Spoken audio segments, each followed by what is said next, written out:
لیکن یسوع نے ایسا نہیں کیا. وہ خدا پہ بھی بھروسہ کرتا ہے, وہ خدا کے کلام پہ بھی بھروسہ کرتا ہے, وہ اس کے وعدوں پہ بھی بھروسہ کرتا ہے. یہی وجہ ہے کہ اس نے کہا ہے آدمی صرف روٹی ہی سے جیتا نہ رہے گا, بلکہ ہر اس بات سے جو خدا کے منہ سے نکلتی ہے, وہ خدا کے منہ سے نکلنے والے کلام پہ بھروسہ کرتا ہے. اور یہ یہاں پہ ریمائنڈر ہے کہ جو خدا اسرائیل کو 40 برس تک سیر اور سودا کرتا رہا ہے, وہ مجھے بھی سیر اور سودا کرے گا, میں چاہے بیابان میں.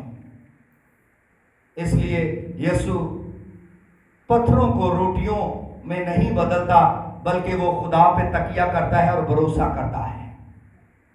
دوسری آزمائش, شیطان نے کہا اگر تو خدا پہ بھروسہ رکھتا ہے, خدا پہ تکیہ کرتا ہے, خدا کی مرضی کو پورا کرتا ہے, تو دوسری طرح کی آزمائش اس کے سامنے رکھ دی ہے. اور وہ آزمائش ہے, لکھا ہے 4 باب کی 5ویں آیت میں, تب ابلیس اسے مقدس شہر میں لے گیا اور ہیکل کے کنگرے پر کھڑا کر کے اس سے کہا اگر تو خدا کا بیٹا ہے تو اپنے تائیں نیچے گرا دے, کیونکہ لکھا ہے وہ تیری بابت اپنے فرشتوں کو حکم دے گا اور وہ تجھے اپنے ہاتھوں پر اٹھا لے گے, ایسا نہ ہو کہ تیرے پاؤں کو پتھر سے ٹھیس لگے. یہ پرانے عہد نامے کا یہاں پہ اس نے اقتباس پیش کیا ہے, جو زبور کی کتاب اس کا 91 زبور اس کی 11ویں اور 12ویں آیت ہے. یہاں پہ خدا کا محافظت کا وعدہ ہے کہ خدا پروٹیکٹ کرے گا, محفوظ کرے گا, بچائے گا, پاؤں کو پتھر سے ٹھیس نہیں لگے گی. اور یہاں پہ ابلیس یسوع مسیح سے یہ کہتا ہے اگر وہ خدا پہ توکل کرتا ہے, بھروسہ رکھتا ہے, ایمان رکھتا ہے, تو پھر اپنے تائیں نیچے گرا دے. یہ دوسری طرح کی آزمائش ہے, اور یہ آزمائش ہے presume about the ability of God, یعنی خدا کا امتحان کرنا. اسے ٹیمپٹیشن آف ٹیسٹنگ گاڈ ہے کہ خدا کا یہاں پہ امتحان کرنا, کہ دیکھتے ہیں خدا آتا ہے کہ نہیں, وہ اپنے کلام کو پورا کرتا ہے یا نہیں. اور وہ ہیکل کے کنگرے پر اسے لے کے گیا ہے, اور یہودی تاریخ دان جوزیفس بیان کرتا ہے کہ یہ 450 فٹ بلند اونچائی تھی, اور وہاں پہ ابلیس یسوع کو لے کے گیا ہے اور کہتا ہے یہاں پہ چھلانگ لگا دے.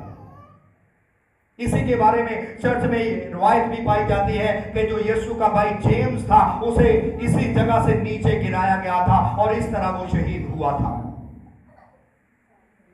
یہ صرف بے باکی کے گناہ کے لیے نہیں ابارا جا رہا ہے یسوع کو.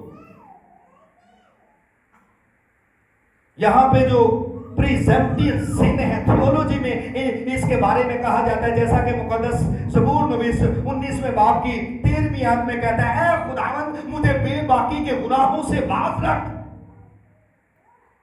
ایسے گناہ جن کے نتائج کے بارے میں ہمیں پتا ہوتا ہے, لیکن اس کے باوجود ہم ان کا ارتکاب کرتے ہیں, وہ ہماری زندگی میں فعال ہوتے ہیں, ہم خیر کہہ کے گناہ کر دیتے ہیں. زبور نویس یہ کہتا ہے مجھے بے باکی کے گناہوں سے باز رکھ, اور یہاں اسی گناہ کے لیے یسوع کو ترغیب دی جا رہی ہے, اسے ابارا جا رہا ہے, اور ابلیس یہاں پہ اس کی آزمائش کرتا ہے کہ وہ اوپر سے نیچے چھلانگ لگائے. اور یہاں ایک اور بات ہمارے سامنے آتی ہے, نہ صرف یہاں خدا کو ٹیسٹ کرنے کی بات ہے, ابلیس یہ چاہتا ہے کہ اگر یسوع مشہور ہونا چاہتا ہے تو وہ چھلانگ لگائے, لوگ اسے قبول کر لیں گے, لوگ اسے مسیح موت مان جائیں گے. اس لیے وہ یہ رائے پیش کرنا چاہ رہا ہے. یہاں پہ کہتا ہے کہ اگر تو خدا کا بیٹا ہے تو ایسا کر کہ کوئی شاندار مظاہرہ کر, کوئی سٹنٹ پیش کر, کوئی سنسنی کرتب دکھا, تاکہ لوگ کیا کریں, تجھے خداوند مانے, تجھے بادشاہ مانے, تجھے مسیح موت مان جائے. لیکن یسوع مشہور نہیں ہونا چاہتا, اور نہ ہی وہ مشہور ہونے کے لیے آیا ہے. مشہور ہونے کی بھی ایک آزمائش ہے جو موجودہ کانٹیکس میں ہمارے ارد گرد نظر آتی ہے اور لوگ اس میں مبتلا ہیں. اور یہاں پہ یسوع مسیح کوئی اور کام کرتا ہوا دکھائی نہیں دیتا جس کے لیے ابلیس اسے قائل کرتا ہے. وہ صلیب سے کترا کر تک پہنچ سکتا تھا، وہ بغیر دکھ اٹھائے جلال پا سکتا تھا، لیکن یہ خدا کی مرضی کے خلاف ہے. اور تاریخ میں کچھ لوگ ہوئے ہیں جنہوں نے مسیح ہونے کا دعویٰ بھی کیا. انہوں نے کہا کہ میں مسیح ہوں، جیسا کہ ایک شخص ٹھودس تھا اور وہ لوگوں کو قائل کرتا ہے کہ میں مسیح ہوں، اور اس نے یردن کے پانی کو 2 حصوں میں تقسیم کرنے کی کوشش کی، لیکن اس کے لیے ایسا نہ ہوا اور اسے شرمندگی اٹھانی پڑی. ایک شخص ہوا ہے سائمن میگس، اور اس نے کیا کہا کہ میں مسیح ہوں، اور ہوا میں اڑنے کا کرتب کیا اور وہ ہوا میں اڑ نہ سکا، نیچے گرا اور مر گیا. کئی ایسے لوگ ہیں جنہوں نے یسوع کے بعد بھی اور یسوع سے پہلے بھی مسیح ہونے کا دعویٰ کیا، اور یہاں پہ ابلیس اسی بات کو اس کے سامنے لاتا ہے. ملاکی کی کتاب اس کے 3 باب کی پہلی آیت میں لکھا ہے، خداوند جس کے تم طالب ہو وہ ناگہاں اپنی ہیکل میں موجود ہوگا. تو لوگوں کو یہ پتا تھا کہ جو خداوند ہے، جو مسیح ہے، جو مسیح موعود ہے، وہ ہیکل میں موجود ہوگا. یہی وجہ ہے کہ ابلیس یسوع کو ہیکل کے کنگرے پر لے کے گیا ہے اور اسے کیا کہتا ہے، وہاں سے چھلانگ لگائے. سستی شہرت حاصل کرنے کے لیے کوئی سٹنٹ کر، کوئی سنسنی خیز کرتب دکھا، یہاں تک کہ خدا کا بیٹا ہونے کا شاندار مظاہرہ کر. لیکن یسوع مسیح نے ایسا نہیں کیا. کیوں نہیں کیا ایسا؟ کیونکہ میرے عزیزو، ضرور ہے کہ تخت سے پہلے قربانی کا مذبح آئے اور جلال کے تاج سے پہلے کانٹوں کا تاج آئے. وہ ان ساری باتوں کو پیچھے چھوڑ دیتا ہے اور کیسے رد کرتا ہے؟ لکھا ہے، یسوع نے اس سے کہا، یہ بھی لکھا ہے کہ تو خداوند اپنے خدا کی آزمائش نہ کر. یہ اس کے لیے دوسری آزمائش ہے. پریزیوم آن گاڈ، یہ دوسری آزمائش تھی کہ وہ بے باکی کے خدا کا مظاہرہ کرے اور خدا کی آزمائش کرے. لیکن یسوع نے کہا کہ کلام میں لکھا ہے کہ تو خداوند اپنے خدا کی آزمائش نہ کر. اس نے یہاں پہ دشمن کے اس جال اور اس سیاست کو اور اس پروپیگنڈے کو اور اس کے بچھائے سارے جال کو یہاں پہ ناکام بنا دیا ہے. وہ 6 ہتھکنڈوں کو ناکام بنا دیا ہے. اور یہاں پہ مسیح خداوند ہمیں خدا کے الہی انتظام کے تابع دکھائی دیتا ہے. بلا شبہ خدا نے مسیح موت کی محافظت کا وعدہ کیا تھا، لیکن اس کی پہلی شرط یہ تھی کہ خدا کی مرضی کے مطابق زندگی گزاری جائے. اس لیے یہ ضروری تھا یسوع کے لیے کہ تخت سے پہلے قربانی کا مذبح آئے اور جلال کے تاج سے پہلے کانٹوں کا تاج آئے. اس لیے اس نے یہاں پہ ابلیس کی اس آزمائش کو بھی رد کیا ہے اور اس کا منہ توڑ جواب دیا ہے. یسوع 2 باتوں پہ قائم تھا. وہ خدا کے وقت کا انتظار کرتا ہے اور وہ باپ کی مرضی کو پورا کرتا ہے. تیسری آزمائش جس کا بیان ہمیں یہاں پہ ملتا ہے کہ نہ صرف وہ پہلی آزمائش میں قائم رہا ہے، دوسری آزمائش میں قائم رہا ہے. جب تیسری آزمائش اس کے سامنے رکھی گئی تو لکھا ہے 8ویں آیت میں، پھر ابلیس اسے ایک بہت اونچے پہاڑ پر لے گیا اور دنیا کی سب سلطنتیں اور ان کی شان و شوکت اسے دکھائی اور اس سے کہا، اگر تو جھک کر مجھے سجدہ کرے تو یہ سب کچھ تجھے دے دوں گا. یہ تیسری آزمائش ہے.